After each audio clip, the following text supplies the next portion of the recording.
The Psychedelic Integration Coach and Psychedelia, Psychedelic Experience Integration, are a collective of professionals and peers interested in the potential psychological and spiritual healing properties of psychedelics.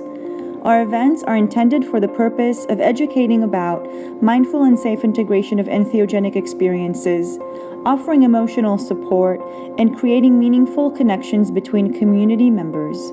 Find more information at www.psychedelicintegrationcoach.com/events, and may you live that psychedelic feeling. I'd like to introduce our speaker for tonight.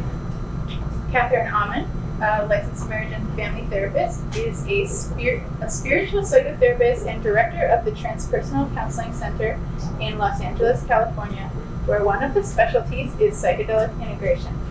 She has advanced training in traditional psychology as well as the wisdom traditions.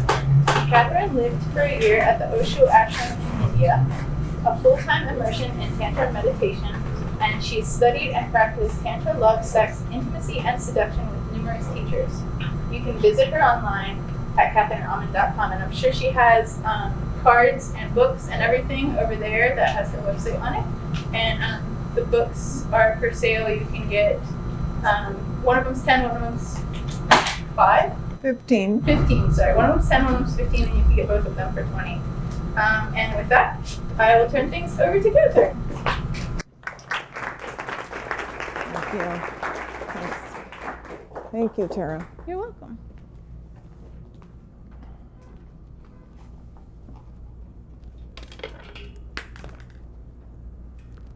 Hi, everyone. How many is this your first Psychedelia event? And how many of you have been to Psychedelia events before? Great. This is a great organization. All your ticket price tonight is going to support the organization.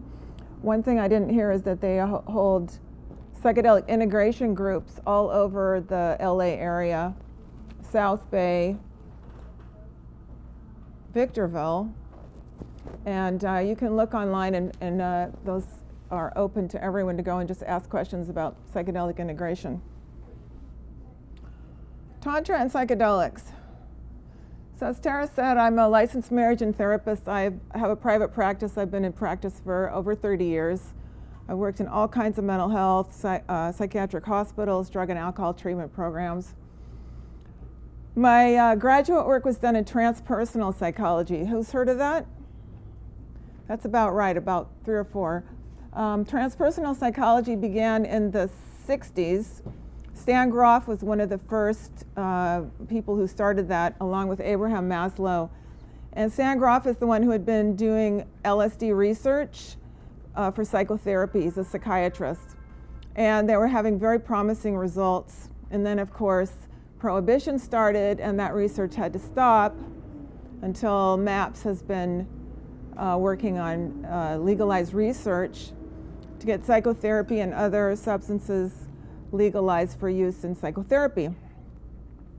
So transpersonal psychology is a combination of Western psychology and every other kind of psychology we looked into. So at that time, when I went in the 80s, we were studying psychedelic therapy, even though we were reading about it. We were reading about spirituality, higher states of consciousness, dream states, shamanic practices, all of this in addition to Western psychology. So that was my training. My own personal psychedelic experiences that I have a legitimate number of experiences. A lot of them were at Grateful Dead shows. And today people look down their nose and call that recreational, and we called it going to church. So I've spent over 30 years studying Tantra as well. That's not, I first read my first book in the 70s on Tantra.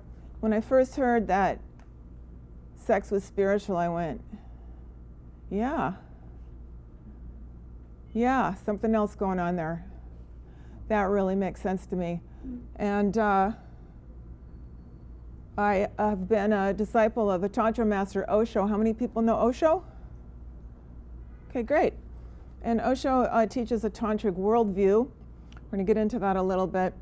And as Tara said, I lived for a year in the Osho ashram in India, and met Sel there, if you know Sel.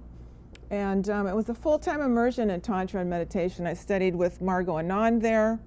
I've studied with many of the many of the Tantra teachers. And I have an ongoing study of love, sex, intimacy, seduction, spirituality with numerous teachers.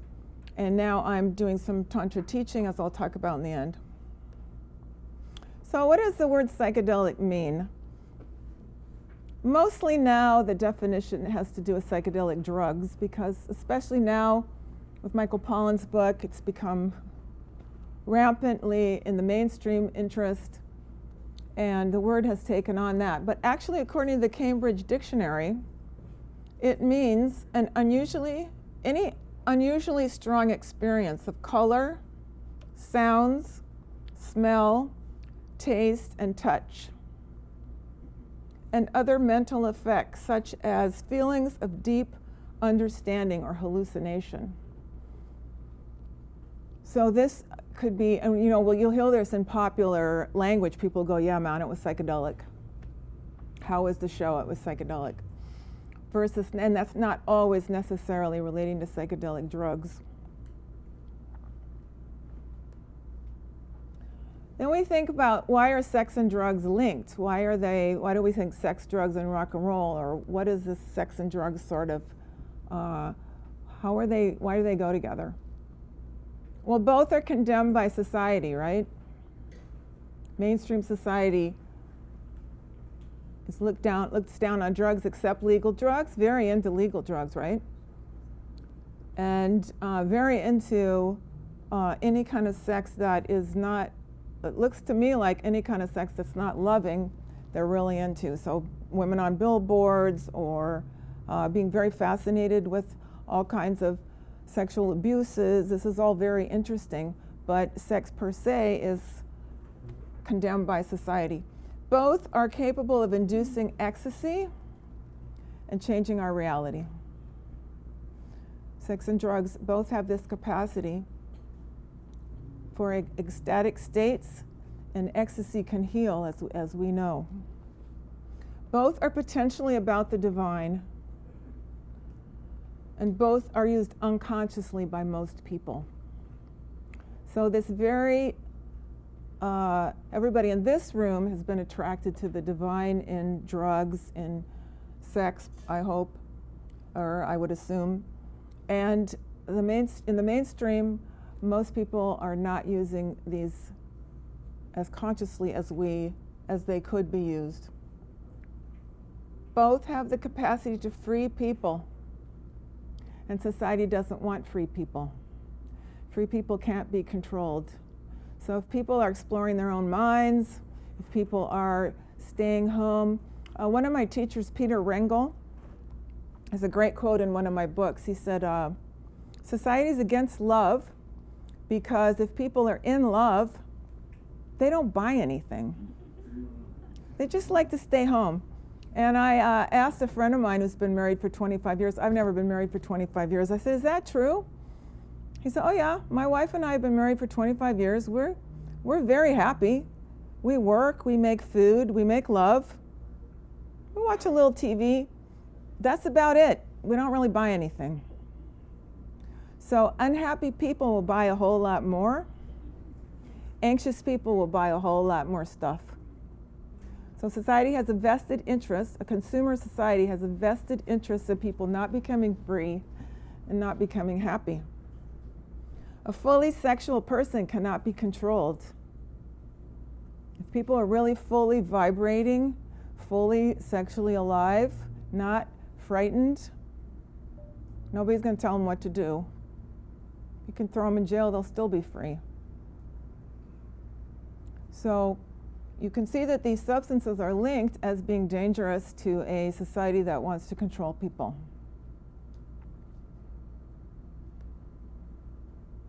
So the popular psychedelic drugs, some of these may or may not be psychedelic. I just wanted to just run down the list and talk about their potential use in as aphrodisiacs or sexually. I think we would all agree that the two DMTs don't really go with sex very much. Would everyone agree with that?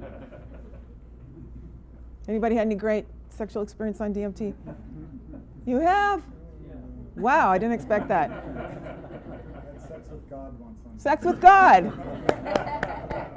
Love it. Love it. Ayahuasca and San Pedro I put in the same category because they're very sensual. People often feel more embodied and feel like being close to other people's bodies. But I think there's something about the throwing up in a pail that's really not conducive to sex. And being in those big group rooms, at least not the way it's not attractive to me. Ketamine, I couldn't find any studies on this, and I don't have personal experience. I know club kids talk about having sex on ketamine, but it's not really well known. That's not what it's most well known for. LSD and psilocybin. So LSD, Timothy Leary famously said in his 1966 interview in Playboy magazine,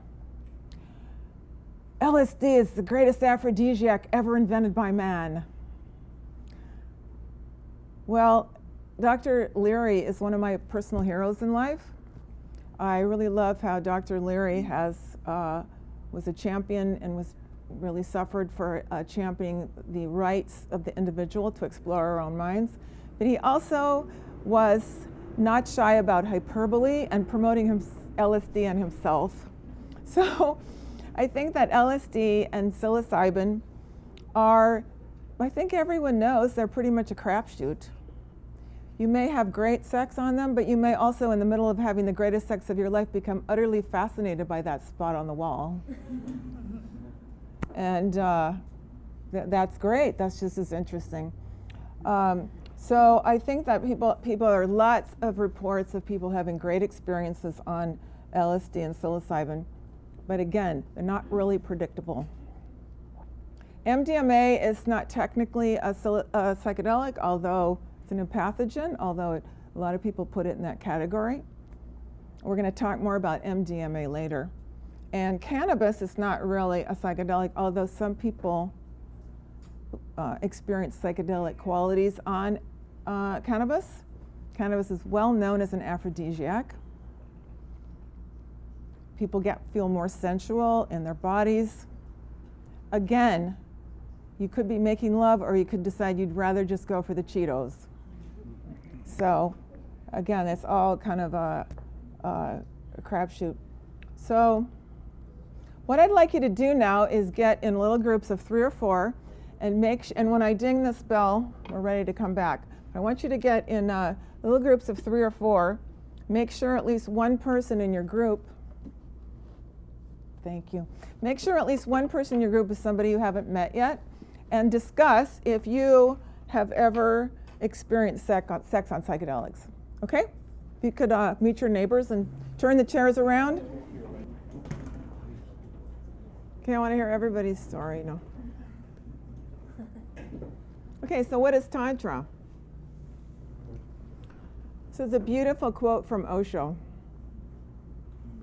Tantra is the science of transforming ordinary lovers into soulmates. And that is the grandeur of Tantra. It can transform the whole earth. It can transform each couple into soulmates. Tantra began in the Common Era 500 by a guy named Saraha. Saraha came from a wealthy family, had everything, was being offered the keys to the kingdom, and he rejected it all. He didn't want it. And he went and searched, this is a story like Buddha too, right? And he went to the marketplace, and he saw the Arrowsmith woman, who was a very famous figure in Tantra. He was of the high class, the Brahmins, and she was of the peasant class, and that was absolutely not done in India. She was an untouchable. And she was making arrows, but he could see there was something special about her. She was an enlightened woman. And he dropped everything and went and studied with the Arrowsmith woman, became her disciple, her student, her lover, and they moved to the crematorium where the dead bodies were being burned, and they lived there, made love there, and people would come and flock to this wild couple with this great energy. And I know for myself, I remember being at a party at the 80s, and there was this couple that radiated. And I went up to them, I said, "Who are you guys? What's going on? What do you guys do? What do you know?" They were Tantra people, and I wanted to know what that was. Osho says that Tantra is the philosophy, unlike the one I grew up in, which is that all is sacred.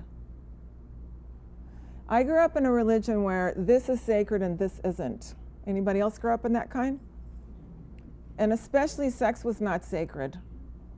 And so when everything's sacred in Tantra, the Tantric worldview, then sex would be sacred too, and that was not okay with the other type of religions. So it became, they're just about sex, but Tantra was never just about sex. It was about everything being sacred, including sex. And that sex can be a pathway to the divine and actually a way to increase love and the love between lovers. I think you'll see that Tantra is very much like a psychedelic worldview, which is one thing I want to share with you. So what we're going to do right now is an exercise, because Tantra is very much about the body is sacred. I first experienced my body being sacred on psilocybin. I was like, wow, God is in the body. It's not just something you read about in a book or do in church. It's like, oh my God, God is in the body. And Tantra is very much about being in the body. And in this culture, Western culture, most of us are not in our bodies. We have bodies, and most of us don't like our bodies very much. Bodies, especially women, we're taught to hate our bodies. Guys are getting that almost as much as women now. But we don't have the right body, we don't have the right stomachs, our boobs aren't right, the cocks aren't right, everything's not right. It's sort of this thing we carry around with us, and we try to make it into something else.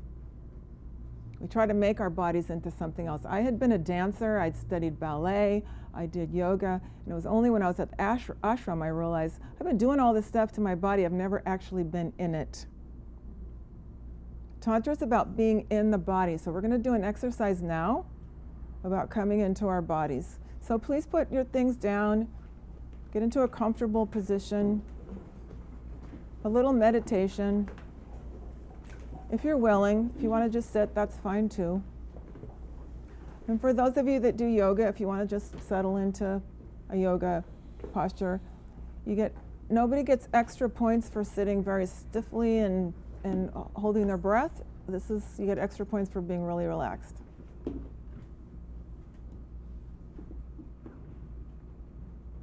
Isn't that silence beautiful? So if you want to lower your eyes, close your eyes. I personally don't like to close my eyes when I'm with people I don't know, but if you're comfortable doing that, that's great. You can just lower them so you're not looking around. And first, without trying to change anything, notice how you're breathing. The contemporary, conventional culture keeps us breathing very shallowly and very rapidly. Just notice that. There's nothing wrong with that. We need to breathe that way to not take in everything, all the traffic, everything that's so difficult. Just notice it. And now, take a deep breath. Pretty much everyone knows that to take a deep breath is a way to calm yourself. You'll say that to a friend, hey, chill, take a deep breath. Let's take a deep breath, fill up the rib cage. And let's hear some exhales. Excellent, let's do that again.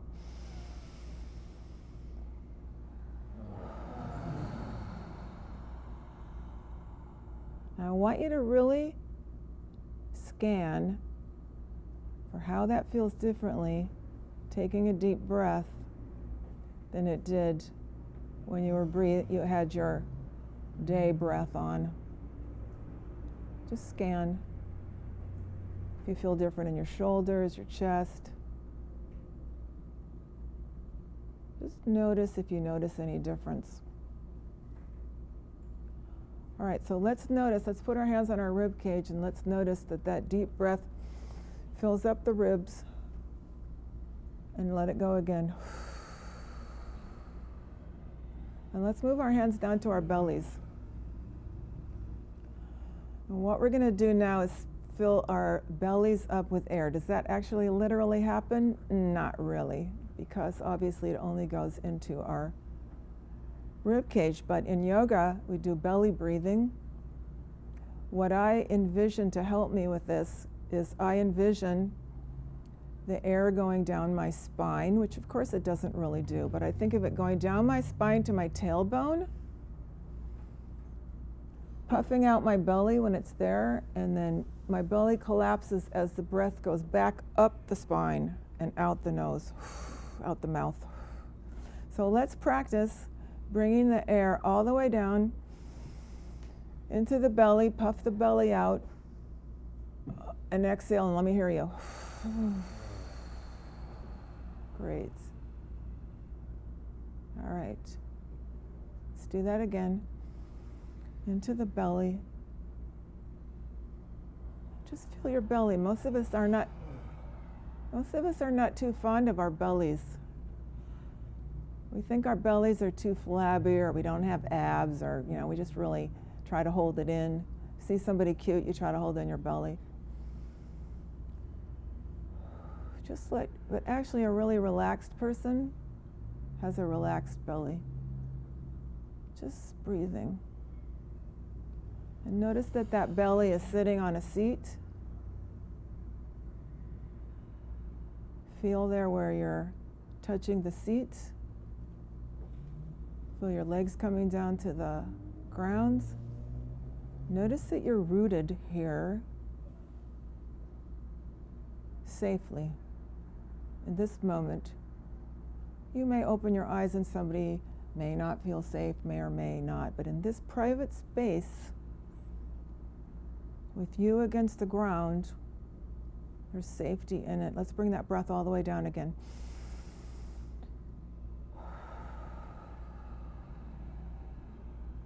So not only are we going to bring the breath down to our tailbone, we're going to bring it down to the genitals.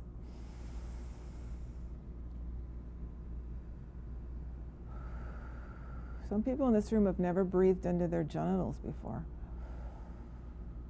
They're not really getting a whole lot of air. I want you to take your mind's eye and drop it down inside your belly and take a look around. Take a look around inside your belly. Look where you're sitting against the chair. Look at your belly that you usually maybe don't like too much. Look at your belly button. Look at your genitals from the inside. Just look around privately in your own sacred space. This is a beautiful place to make love from. Inside in your own sacred space.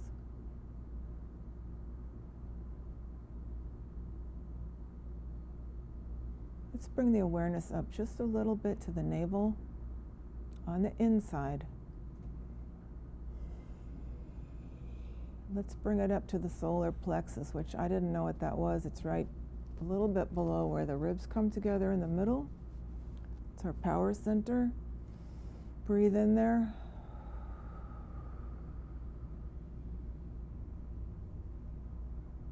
Let's take a look around inside our lungs. Inside. And come to your heart. And notice if your heart is still broken. Everyone in this room has had their heart broken. Every single one of us. Every single person you meet has a broken heart. Feel the state of your heart. Is it healing? Is it still broken? Is there a wall around it? Breathe in air into it. Deep breath, give it some healing breath.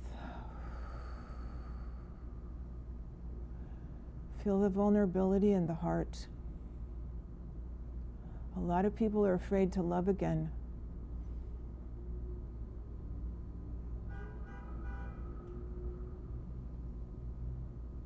Notice that when you breathe, if the air is bypassing the heart or going through it. A lot of people breathe in a pattern that goes around the heart rather than through the heart. It's a self-protection. Who can blame them?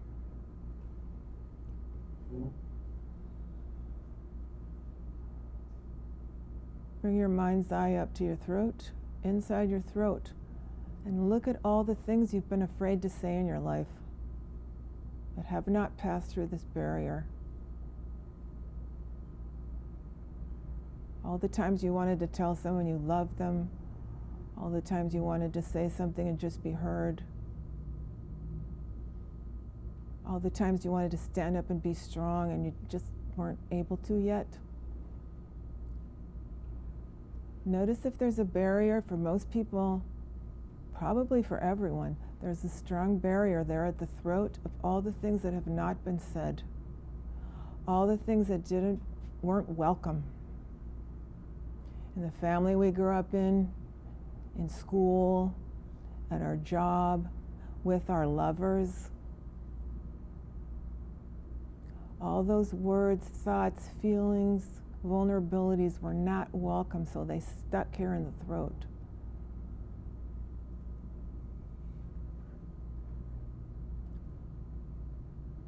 Look around inside.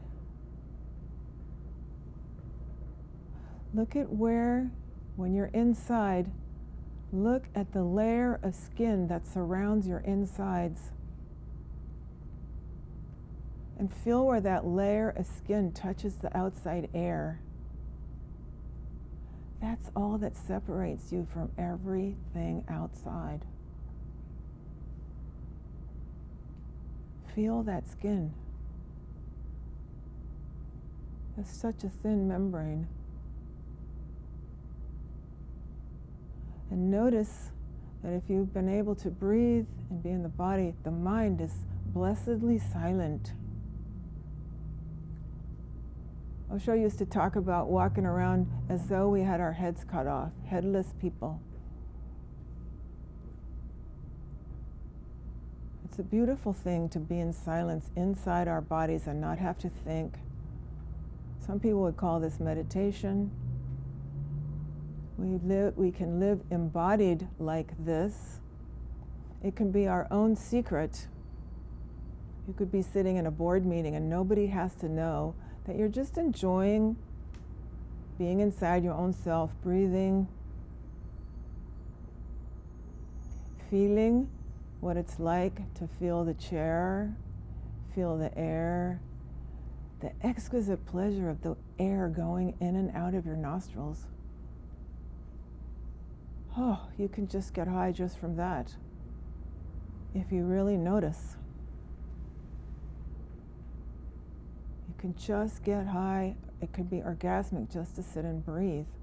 But whoever tells us that?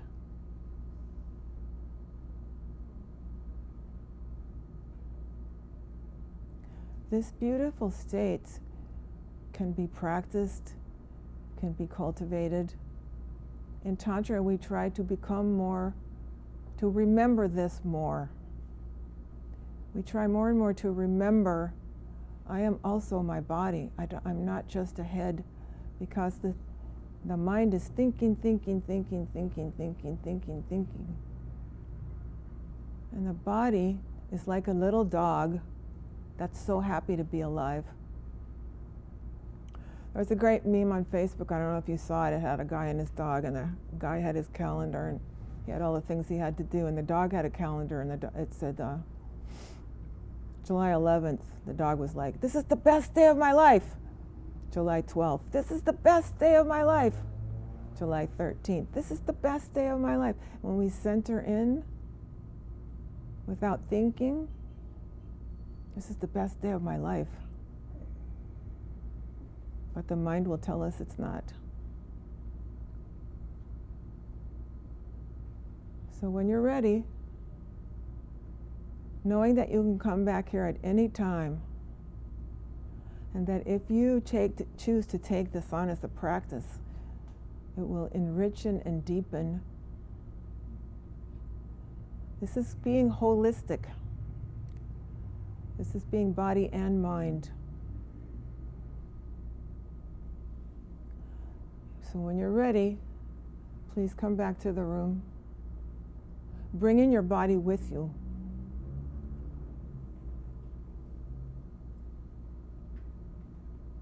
Hi, welcome back.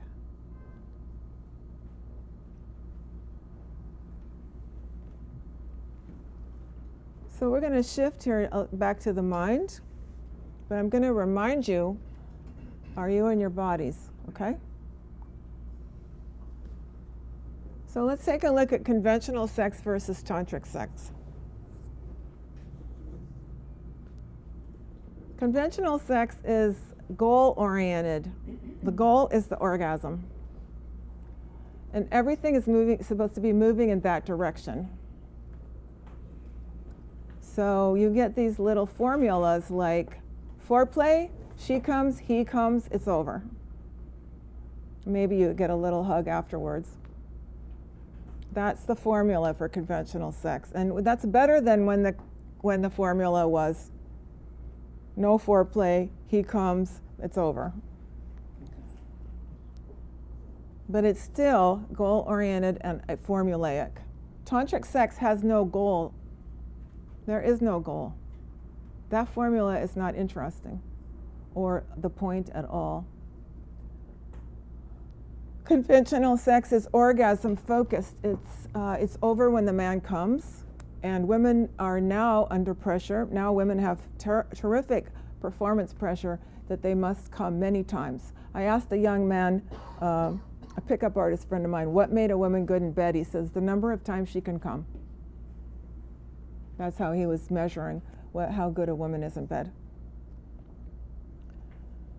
In tantric sex, orgasm is not the goal, nor is it sought, nor is it particularly welcome, because orgasm means sex is over. And if you don't have orgasms, it's possible for you to go into orgasmic waves. So some of you in this room know, and some of you haven't heard yet, that for men, ejaculation and orgasm are not necessarily the same thing. And conventional sex is telling you that they are the same thing. And men can have multiple orgasms without any ejaculation. And women also are told that it's great for us to have as many orgasms as possible. Women also lose power from orgasm. Because you notice that after you come, you wish you could get it over with because you're done also. You notice that often when you have orgasms, and well, that's a whole story. Conventional sex is over quickly. The average length of time of sex worldwide, I don't know how they get these statistics, but it's 3.5 minutes.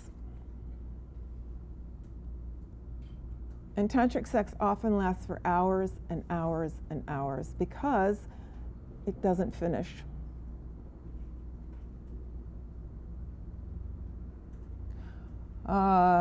Conventional sex goes downhill with time.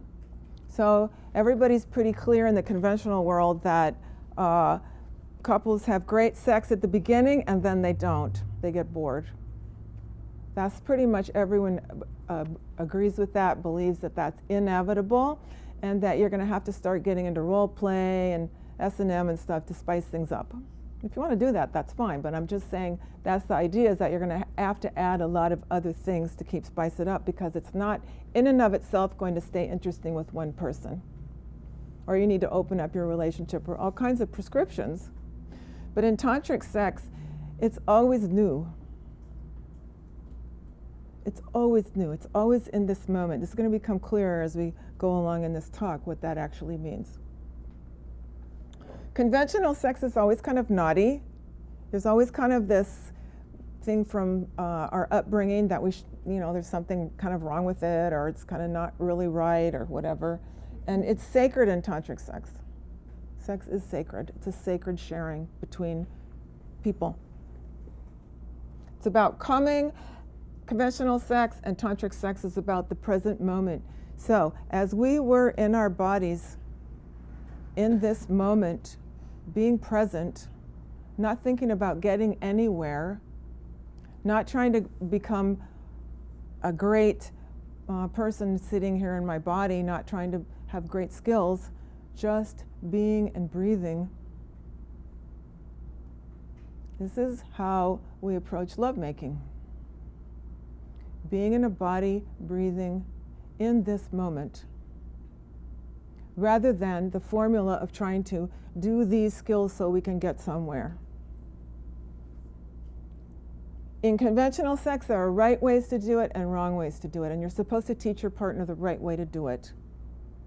And I notice a lot of clients that are coming to my office are learning about sex from porn, and they're coming in and they're very upset because their partners don't act like porn stars. They don't make love the way porn stars do.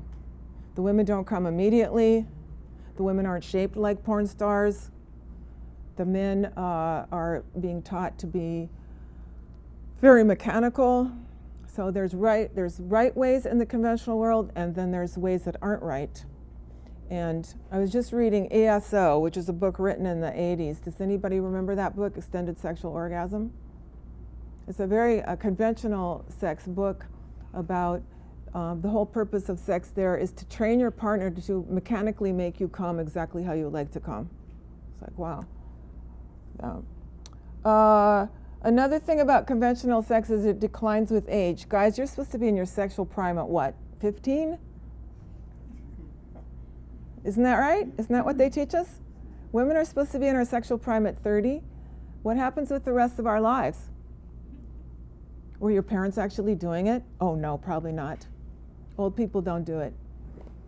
But with tantric sex, it only gets better as you develop, as you mature, as your consciousness rises. Sex becomes better and better and better and better and better. Who's talking about that in the conventional world? The conventional sex world doesn't even hold that out as a possibility. I've seen tantrikas, a lot of the great tantric teachers are in their 70s, 80s, because it keeps going on when you're not into performance. Mostly conventional sex is separate from love. I just realized about a year ago that there's a lot more sex in the media now than there used to be, but very little of it is between people who love each other. It's almost always quick, dramatic, illicit, kinky, and so on. It's really become taboo to have sex. Sex is no longer taboo, but it's taboo if it's about love, if it's sacred. Sacred sex is taboo in the mainstream culture. And in tantric sex, sex equals love is an expression of love. It's a conversation about love, a wordless conversation. Everybody check and see if you're in your bodies. This has been a lot of mental stuff. Bring your breath in.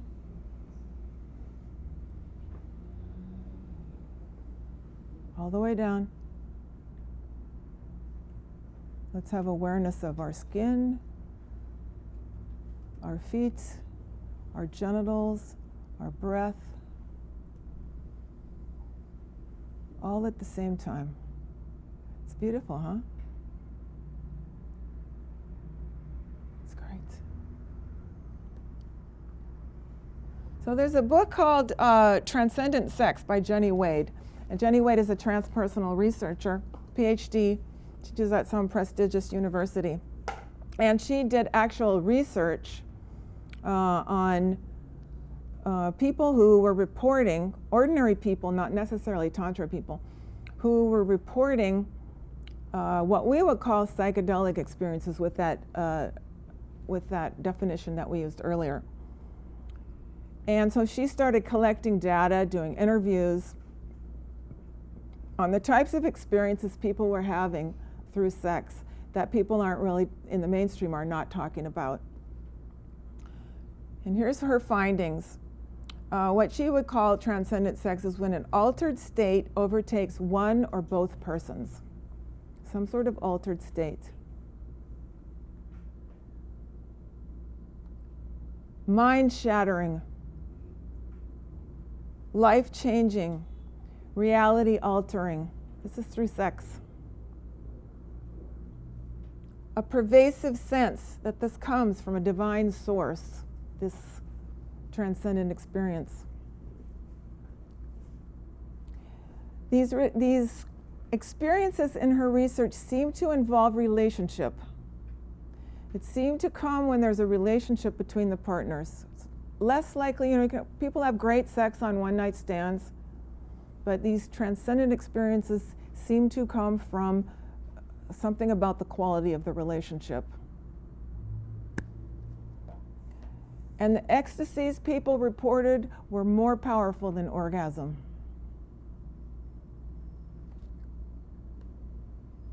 People reported fireworks. That's kind of cliche, but it was actual fireworks. People reported energy, light, merging into one with the partner.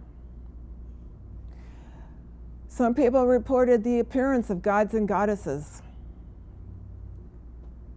Could be some of the tantric gods and goddesses, Shiva, Shakti, Krishna, who's blue, who knows. Shape-shifting, people experience themselves turning into animals, turning into other beings. Channeling or being possessed by entities. People experience this during sex. Cosmic journeys that leave the body behind. Is this sounding psychedelic? People experience time traveling. People experience past lives. People experience being in nothingness. Divine union.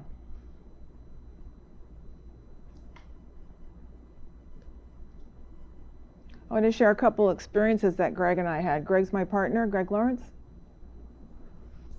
who leads psychedelic integration groups. It was an experience of going through, we'd been making love for several hours and going through these rings, going through door after door after door, CGI rings of a blasted star. That's very poetic. Initiations. There seem to be guardians at the gate making sure who goes through these higher levels of initiation and being invited to higher realms. I didn't actually see these rings, but I have seen the rings. To me, they looked like, those old-fashioned, like in cartoons, the lighthouses with the rings that went out, like that. That's what I've seen of this similar type of thing.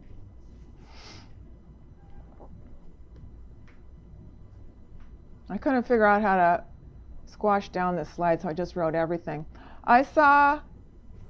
In the moment I saw this, I started getting this pulsating thing, because in this kind of sex you really have to be in this moment. And all the spiritual teachers are talking about being in this moment. Meditation is about being in this moment, right? How many people practice this meditation, this mindfulness of the moment? Okay? So in tantric sex, we try to practice this. We meditate while we make love. So we're trying to be in this moment and not thinking about, can we come in the future, or what did I have for lunch? Or anytime the mind wanders, which is the nature of the mind, we try to come back to the present moment. So I had heard this for years and had been, trying to get my mind to be in the present moment, noticing I'm a lot happier when I'm in the present moment. But what I discovered in psychedelic sex was I got this huge image of the cosmos. This is the Milky Way tipped on its side. And I saw that it was a yoni, a vulva.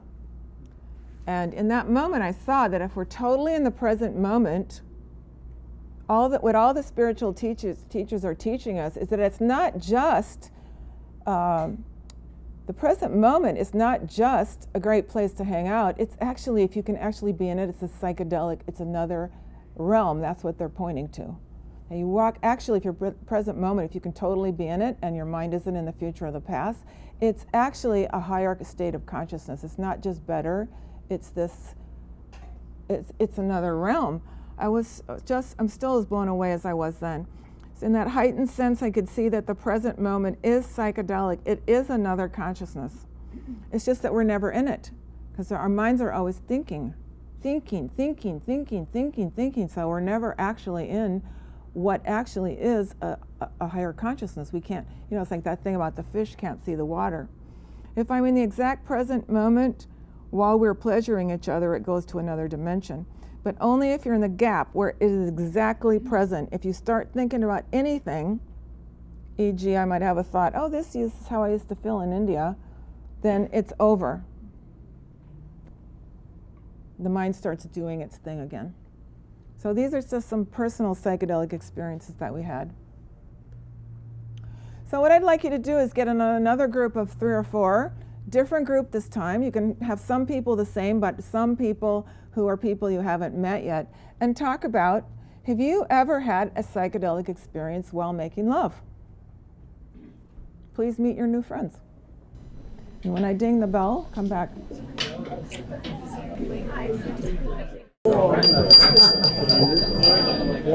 I know some of you guys are in love already, but you have to tear yourselves away.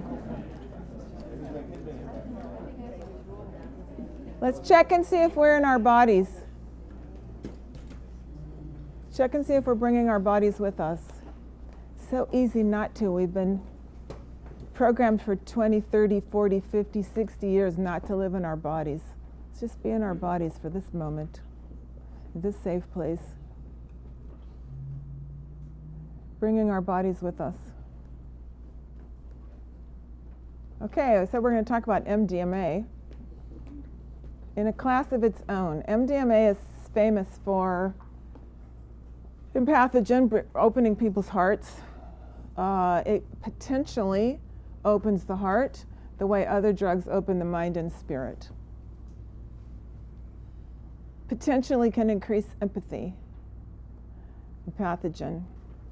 We love everybody. Possibly can create bonding, intimacy, deeper levels of intimacy. May reduce performance anxiety. Partners may be better able to communicate, although what is not spoken will harsh the buzz. So, all of these things are true if there's not a lot of junk between you and your partner. But taking MDMA together will bring up all the stuff that's in the way of the bonding, the empathy, the performance anxiety, the unspoken stuff. And sometimes people don't even get high. Sometimes it creates conflict. When you're supposed to be having this great heart-opening experience,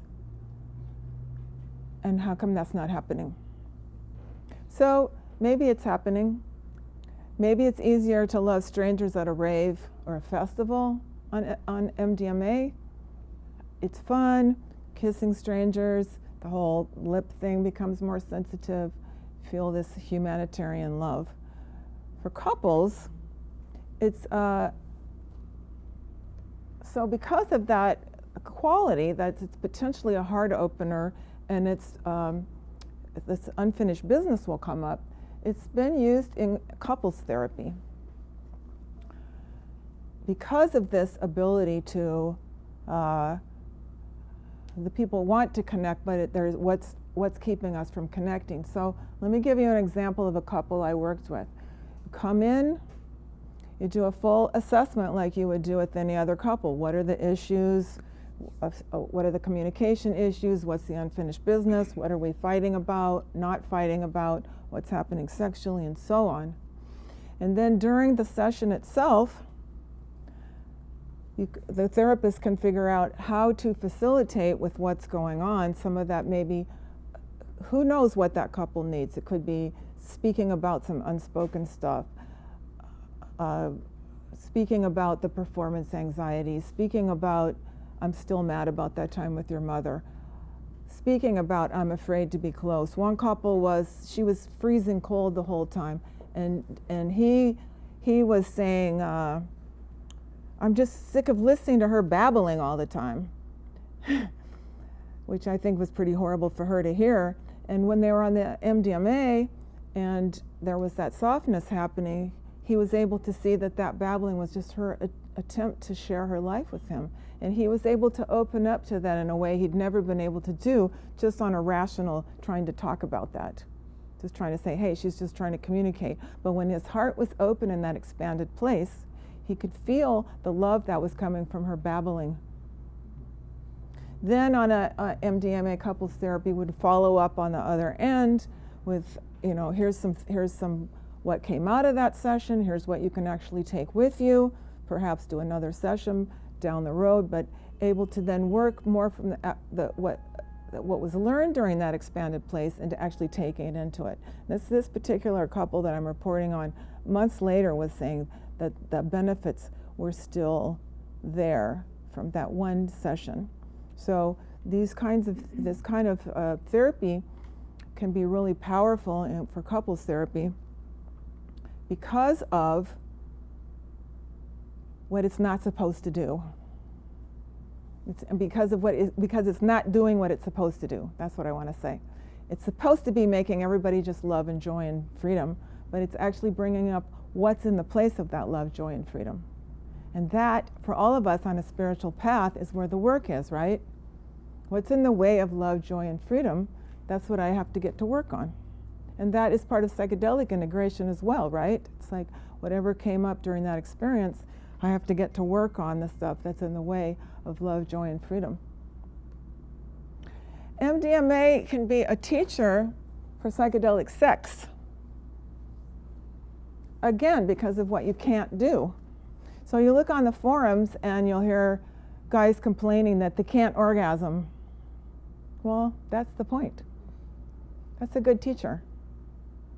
Or they can't get hard. Well, how can you make love when you're not hard? You can. Can't orgasm. So that can be a very beautiful teacher if you understand that that's not wrong. It's wrong in conventional sex. Nothing can happen if you can't orgasm, can't get hard, women can't orgasm, all this stuff, then something's wrong in conventional sex. You're not good enough. But at MDMA can be a teacher of how can we have beautiful love, pleasuring, intimacy, connection without conventional sex. I personally learned to breathe. MDMA, when having sex on MDMA, taught me a certain type of breathing started happening that I've been able to take back into my life when I'm not on the substance. And that breathing has stayed with me, deepening my sexuality ever since. It can create these new neuronal pathways in the brain by experiencing things you've never experienced with a partner before, ways to breathe, ways to make love, ways to touch, ways to be intimate, ways to have your heart open, ways to communicate. These can start to be opened through these kinds of experiences and then be taken out. This heart opening, some people have never experienced their heart as open because, as we talked about before, our hearts have been broken. We're afraid to open them up again. This type of substance taken in the right environment can really help us experience that. What if it was safe enough to love again? What if it was safe enough to open my heart wider than it's ever been open? What if love is limitless? What if the love that I've been feeling is only a small part and it could be so big? Okay, so how do you invite psychedelic sex into your life? Let's see if we're in our bodies. That's the first step. Breathe into your body. That might have triggered some stuff for some people about hearts. So breathe deeply. Triggering is the point.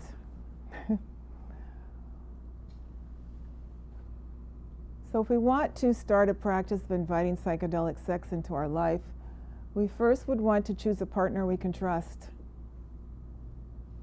And for some of us, that's harder than it sounds. I didn't know how to do that for a really long time.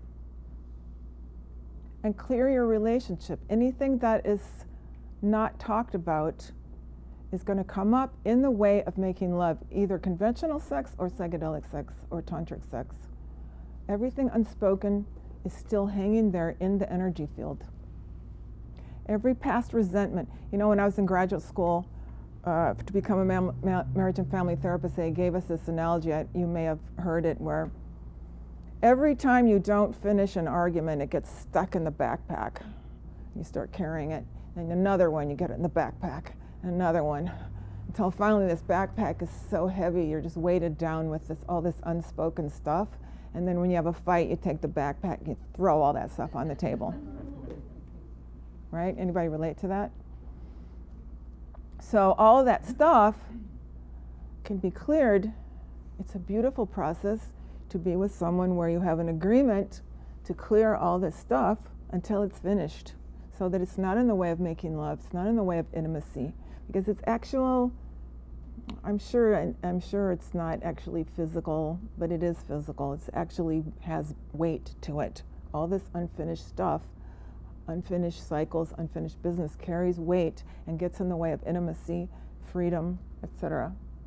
Cultivate an attitude of gratitude and devotion to your partner. Your partner in this moment, even if you're not going to be together for the rest of your lives, this is your lover in this moment. You are my lover in this moment. I used to practice this when I was single. I used to go get those $25 Chinese foot massage. Anybody else into those? They're cheap enough you can get them every week, right?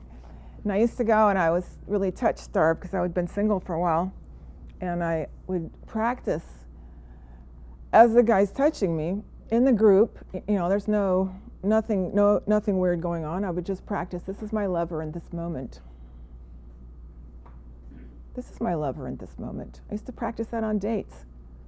I'll probably never see this guy again, but in this moment, this is my lover. Right now, everyone in this room is your lover. And we're grateful for that. Have plenty of time. You know, later on, after you are into tantric sex, quickies become quite miraculous, but when you're learning, you need to have a few hours available, a weekend, an afternoon. You can't be trying to get it over with, because trying to get it over with is a conventional mindset. You want to be able to try to be in a timeless space. So you want to, just like with any psychedelic, you want to allot the amount of time that it takes. Setting, all this. You need to have enough time.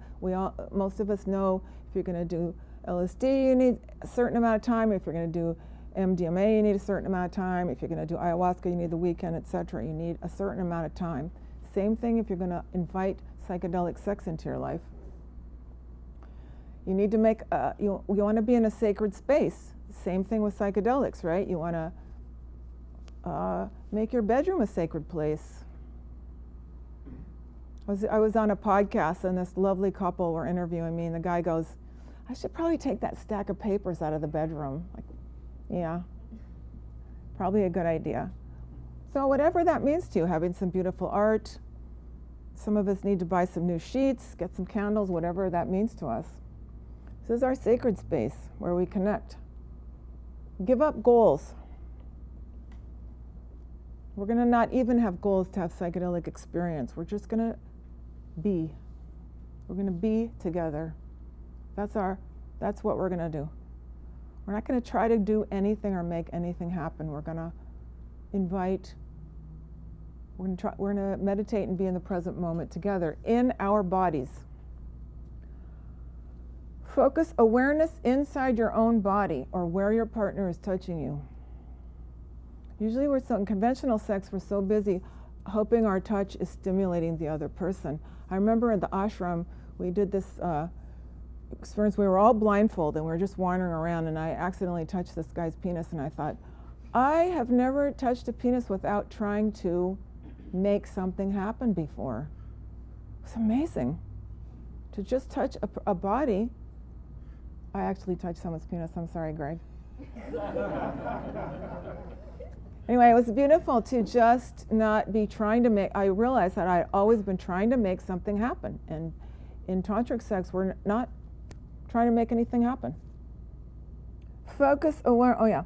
And perhaps you want to make a playlist, just like you would for a psychedelic experience. I have a playlist on YouTube. You're welcome to check it out. It's always constantly morphing and changing, but there's some like 6-hour beautiful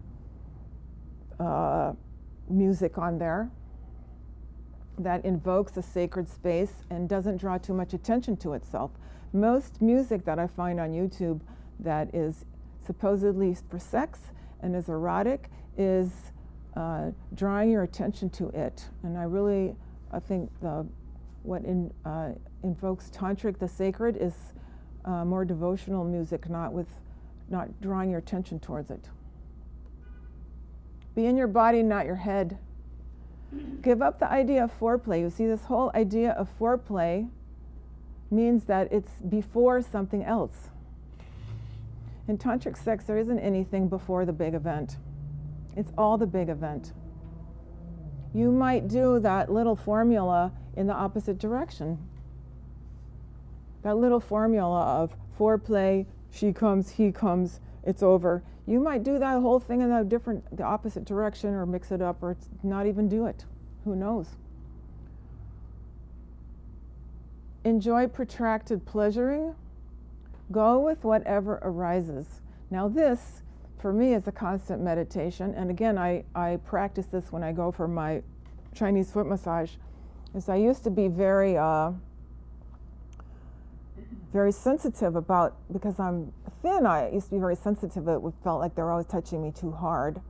And I don't advocate anyone not say something when they're being hurt, but I started experimenting with, is that really too hard if I relax into it? Is it? If it is, then we should say something to our partner. We should say, ouch. But we're taught in conventional sex, we should always be saying all the time, I like this and I like that, and I don't like this and I don't like that. It's very mental. It takes us out of our bodies and into our heads. So what if we experiment with being what's actually arising? Instead of worrying if I like that touch of his or not, how about if I am with it instead of my mind going for or against it? Lots of praise. It's beautiful. This is your lover, your beloved. In this moment, you may never see them again, but how beautiful to be with this divine lover in this moment. What a beautiful body you have. What a beautiful touch you have. Don't we love to hear this? Don't we love to praise our partners? It's just divine. My only intention is to be fully present. And lots of eye gazing. So what we're going to do now, I want you to very quickly, because we're almost out of time, grab one other person and face each other, please. Quick.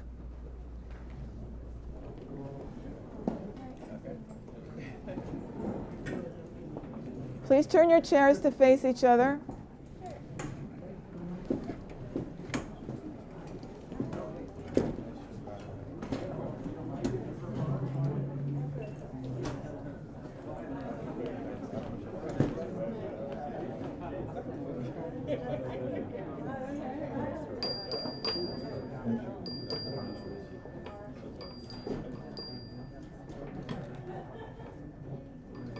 Let's have some quiet, please. Check to see if you're in your body.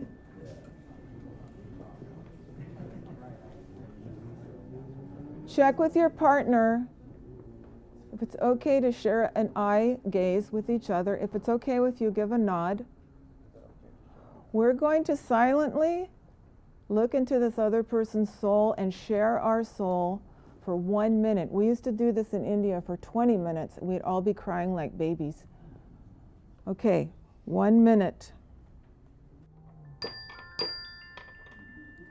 And please, namaste your partner, which means the divine in me sees the divine in you. You guys look so beautiful. All right, psychedelic sex, the timings. What we have noticed, I haven't read this anywhere, but what we have noticed is it takes about 45 minutes for an hour for the mind to stop thinking. And this is when you're trying to be in the moment. So most sex takes about 20 minutes or whatever. The mind never stops thinking. You keep trying to be in the present moment. You'll start noticing, oh my God, my mind is finally silent. And I was reading someone the other day who said in Buddhist meditation, it takes about 45 minutes for the mind to finally stop chattering. So I'm sure there's a correlation there. After about 2 hours, we notice certain phenomena. After 3 hours, there's a heightening of the psychedelic phenomena. After a certain amount of time, the bodies start making love by themselves. You are not doing it anymore. The bodies are making love and they won't stop. It's an amazing phenomena. 6 to 10 hours is possible, a whole weekend.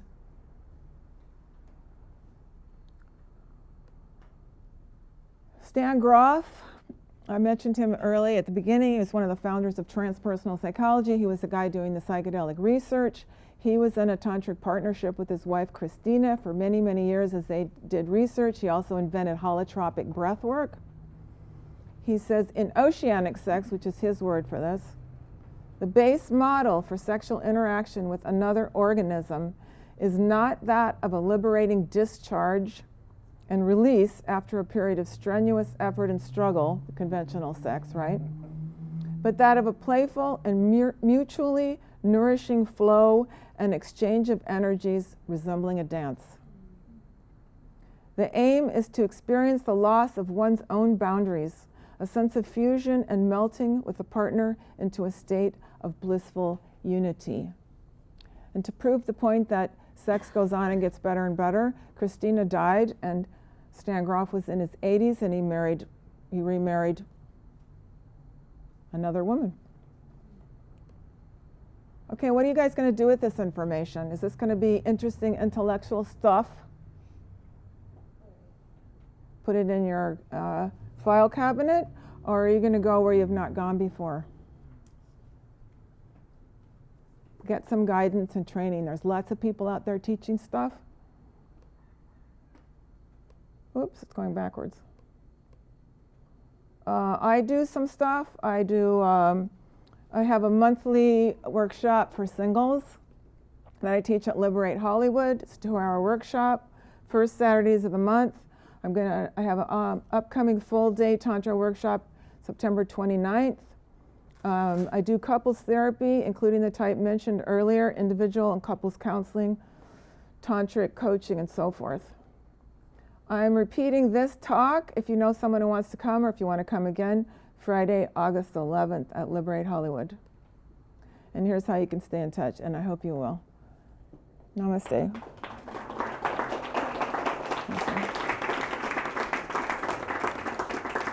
Do you have time for any questions, or are we done? I was going to say we've got about maybe, depending on how long you guys want to like hang out and socialize, we've got the space until 9:30, and then I have to clean everything up. So we've got maybe like 5-10 minutes for a question, something like that. Okay. And my books are available over there.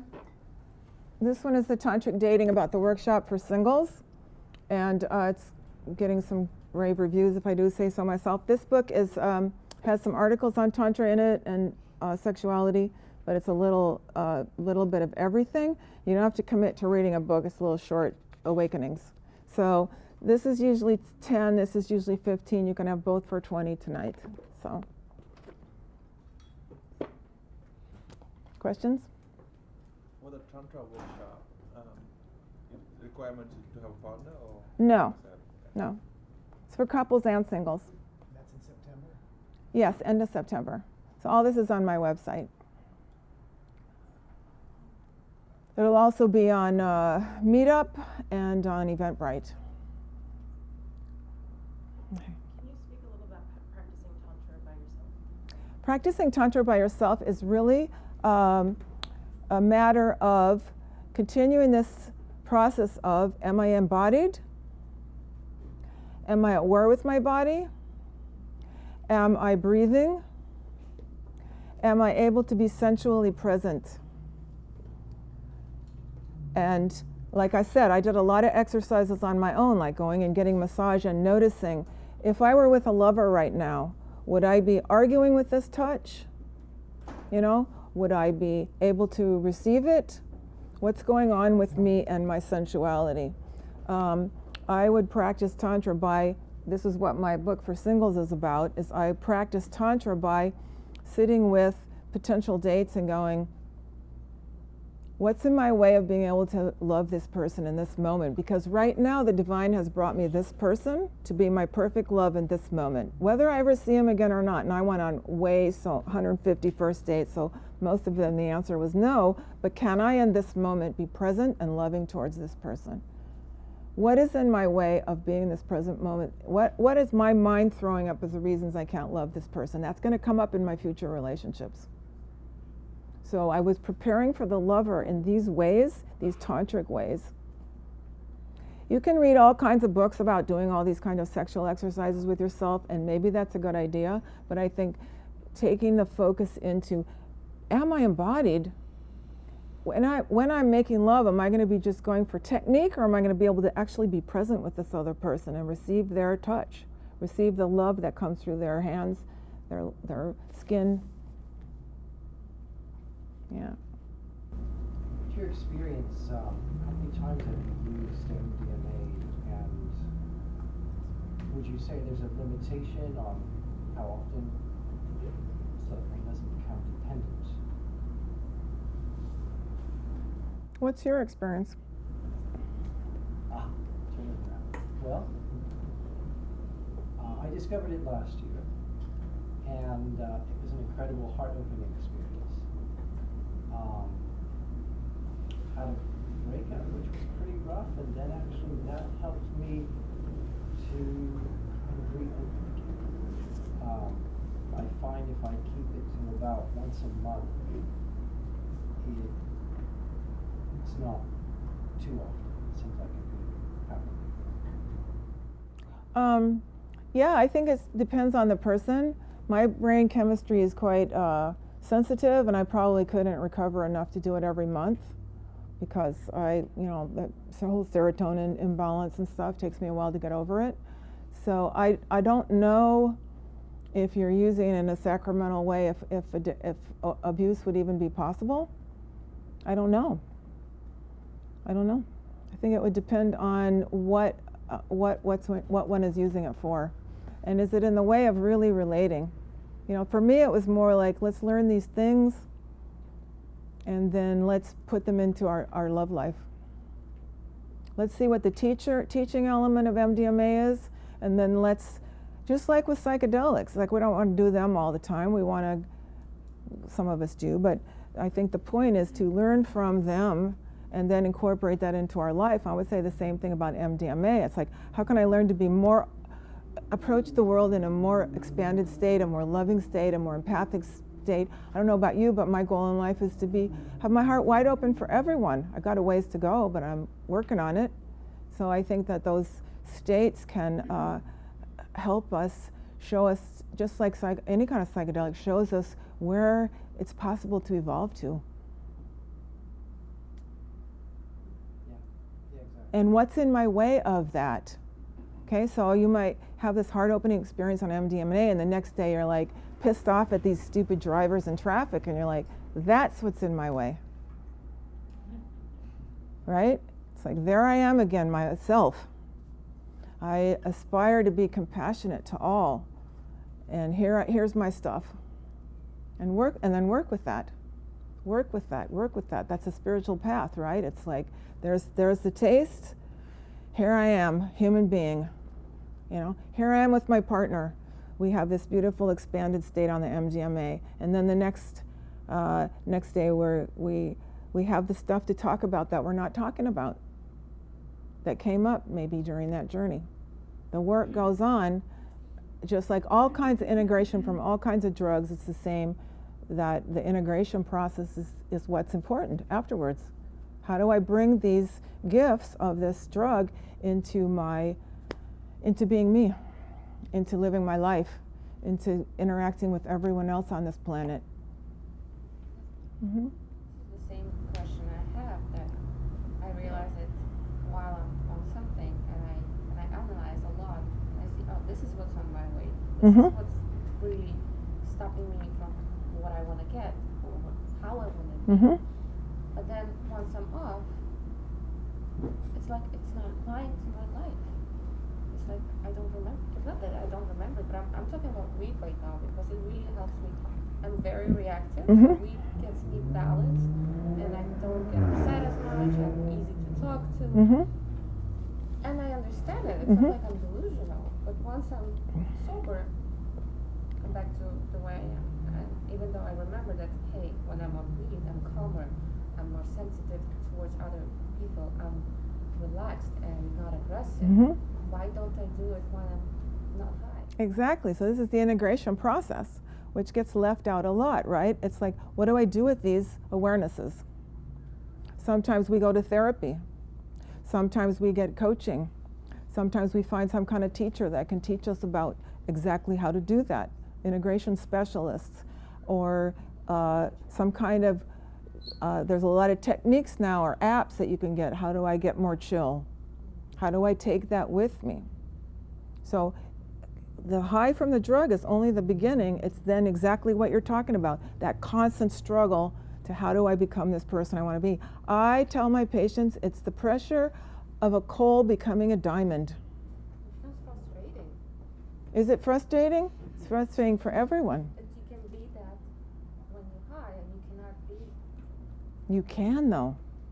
It takes a lot of work to get there, and the work is worth it. You can. That's the taste for where you're going. You have that experience because you see where you're going. That's your gift. That's where you want to be. And you keep struggling with the frustration. That's a good thing. It doesn't feel good. But that frustration is what keeps you moving towards becoming this person who's more compassionate, more loving, more chill, all these things that we want to be, that these drugs give us the glimpse of. Yes, Matt. So I'm just thinking about balance here. So you painted one side as conventional sex, the other side is tantric sex, and there's expectations on, or ideas on both sides. So how do you avoid a possible trap of the expectations of tantric sex becoming like an interjection, let's say, you know, where if you're not achieving these expectations of long-term, you know, sex over multiple hours, you know, what's basically the middle sound like also? Is Well, there a middle? I don't think it's an either or. I think it's a worldview of, I'm not trying to achieve all that stuff. If it happens, great. But I'm not trying, we're just being here together in this moment. So I don't think it's either we're trying to come really quickly 5 times, or we're trying to make love for 14 hours and see what happens. It's more like, are we having a goal to do something? To me, those would be the same thing, not either or. In both of them, we're having sex with a goal orientation. And the tantric / psychedelic sex / transcendent sex is, we drop those goals to do anything other than be. And that being can be for whatever that shows up as. Sometimes you just go have lunch. Right. Sometimes you're making love and all of a sudden you just go get something to eat, and that's part of the making love. That's what's happening in that moment. So I would say that's not an either or, those are both the same mindset.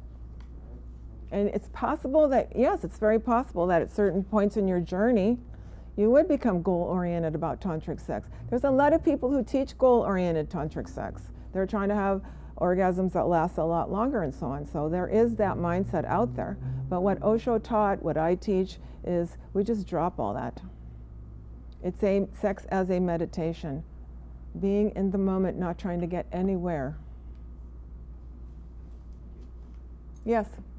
What do you do, I'm asking like personally, what do you do if you have like a time constraint? Like, you know, you want to have sex, but you only have an hour. There's nothing wrong with having sex for an hour, Not trying to say that. Oh, wait, no, that was my question. Like, That sounds great. you approach it differently. Well, let's say, yeah, like you approach it differently or Just be in the moment for an hour. I'm just saying these higher transcendent things often, not always, take longer to have, but it doesn't mean you should only have sex when you have 3 or 4 hours. It means you can have a delightful time with somebody for 15 minutes in the car. But these higher states often come from being able to be relaxed with no time constrained. Yes? If sex is really primal and raw and sweaty and human and fast, and there's some tension, is there any way that it could be considered tantric? Of course, that would be happening in the moment.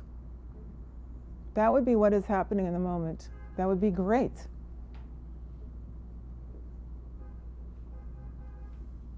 Thank you, everyone. Oh, do one more? Yes? It seems like there's a lot of relatedness between mindfulness meditation practice and taking that into the sexual space. It's kind of what I'm hearing. Can you speak a little more to that? I see similarities because it is about, mindfulness is about being mindfulness in this present. So Osho said the best sex happens through with meditators, okay? Because there's a practice of, like we were talking about as a single person, you practice being in the present moment. Mindfulness would be one way to do that. I don't actually personally sit down and do that, but as I go about my day, I'm constantly reminding myself to be present, present, present, present. Come back when I can wake up and remember. So mindfulness practice could be a great way to expand your practice, expand towards becoming a tantric lover. Does that answer your question? You have something else? Oh, okay, great. Thank you, everyone. Namaste.